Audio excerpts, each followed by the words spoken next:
নবী মুস্তাফা সাল্লাল্লাহু তাআলা আলাইহি ওয়াসাল্লাম ইমাম হাসান হুসেন খুব ভালোবাসতেন। হযরত ইমাম হুসেন যদি বেশিক্ষণ ধরে আমার নবী মুস্তাফাকে দেখতে না পেতেন তো নবী পাকের মহব্বতে ঘটি ঘটি পায়ে হাঁটতে হাঁটতে আমার নবী মুস্তাফা বাড়ি পর্যন্ত চলে যেতেন।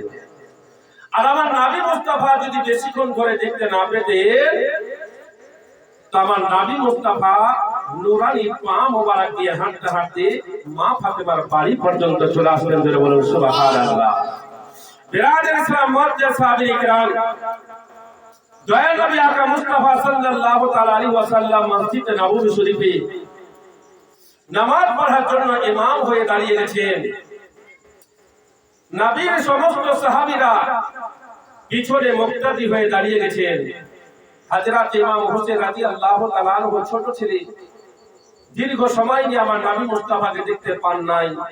তাই হযরত ইমাম হোসেনের মায়ার মওত, ভালোবাসার ঢেউ বাড়ির মধ্যে উথাল পাথাল করতে আরম্ভ করেছে। তাই হযরত ইমাম হোসেন আমার নবী পাকের মহব্বতে ঘটি ঘটি পায়ে হাঁটতে হাঁটতে মসজিদ নববী শরীফ পর্যন্ত চলে গেছেন নবী পাকের মহব্বতে। জোরে বলুন সুবহানাল্লাহ। বিরাদার ইসলাম, হযরত ইমাম হোসেন ছোট ছেলে গিয়ে দেখছে সবাই সাজদায় রত আছে, মানে নামাজে সাজদায় পড়ে আছে। হযরত ইমাম হোসেন ছোট ছেলে, উনি অত বুঝেন নাই।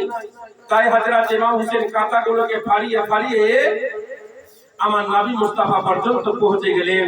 পৌঁছে যাওয়ার পর আমার নবী মুস্তাফা সাল্লাল্লাহু তাআলা আলাইহি ওয়াসাল্লামের পবিত্র পিঠ মোবারকের উপরে চেপে বসে গেলেন। বসে যাওয়ার পর আমার নবী মুস্তাফা জুলফ মোবারক অর্থাৎ চুল মোবারককে ধরে আছেন। নবী আমার বুঝে গেছেন যে আমার পিঠ মোবারকের উপরে কে বসে আছে। নবী আমার চিন্তা ভাবনা করলেন যে আমার পিঠ মোবারকের উপরে আমার বেটির বেটা হুসাইন এসে বসেছে। এখন যদি আমি মাথাটাকে সাজদা থেকে তুলে নিই তাহলে আমার বেটির বেটা হুসাইন ধুম করে মসজিদের সাহানে পড়ে যাবে, হু হু করে কাঁদবে।